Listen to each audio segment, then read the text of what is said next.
কম দুর্ঘটনা ঘটিয়েছে এখন পর্যন্ত কেউ বলতে পারছে না। এখানে একটা মৃতদেহ যার মুখ মাফলার দিয়ে বেঁধে এভাবে আষ্টেল গাছের গোড়ায় মুখ নিচের দিক রেখে গেছে। এরকম ঘটনা ঘটেছে টুপিপাড়া কেলানের পাশেই। আমাদের এদিক দিয়ে রাস্তা দিয়ে আসলে ঈদগাহর পরপরই ওই ব্রিজের মাঝামাঝি অবস্থানে প্রায় এই ঘটনাটা ঘটেছে।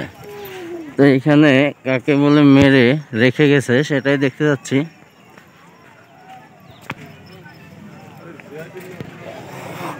প্রচুর লোক।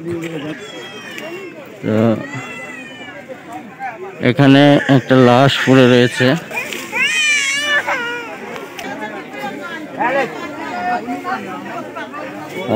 যতদূর জানা যাচ্ছে যে এটা যে এরকম ঘটনার শিকার হয়েছে সে মোটরসাইকেল চালায় এবং বিভিন্ন টিপ মেরে থাকেন। তো গতকালকে এরকম রাতে মোটরসাইকেল নিয়েই বের হয়েছে। এখানে স্থানে মোটরসাইকেল রয়েছে, মোটরসাইকেল নিয়ে যায় নাই। লাশ এবং মোটরসাইকেল দুটোই এখানে রয়েছে। এখানে পুলিশ এসেছে, পুলিশ জিনিসটা দেখাশোনা করছে।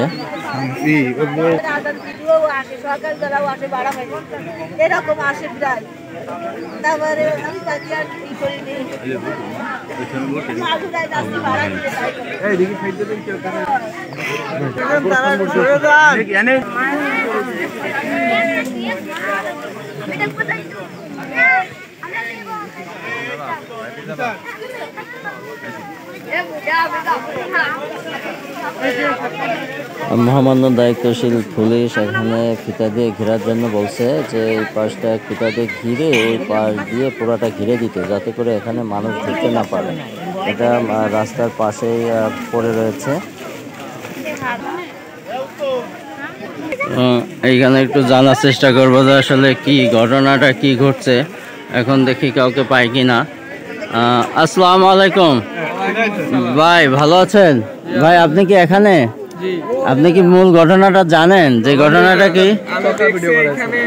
আচ্ছা, তাইলে তো আপনার কাছ থেকে তথ্য নেওয়া যাচ্ছে না, কে জানে তার কাছেই যেতে হবে। ভাই আসসালামু আলাইকুম।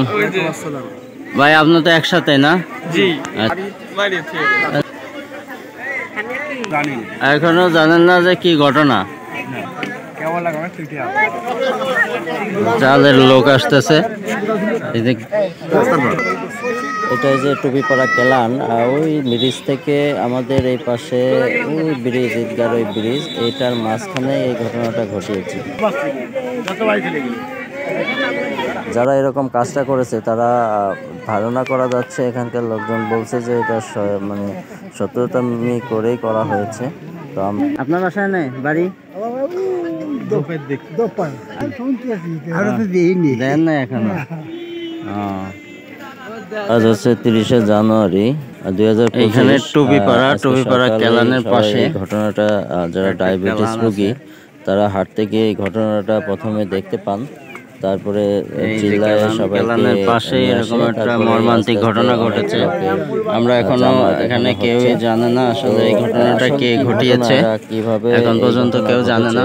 ইনশাআল্লাহ জানতে পারলে অবশ্যই আপনাদেরকে জানাবো। তো এই হলো আজকের ঘটনা। তো আসলে মানুষ এরকম আশেপাশে কোনো ক্লু পাওয়া যায় কিনা, কোনো ক্লু পাওয়া যায় কিনা। আসলে আমাদের মানুষগুলো যে কিরকম হয়ে গেছে, একজন আরেকজনকে মেরে ফেলতে কখনো দ্বিধাদ্বন্দ্ব করে না।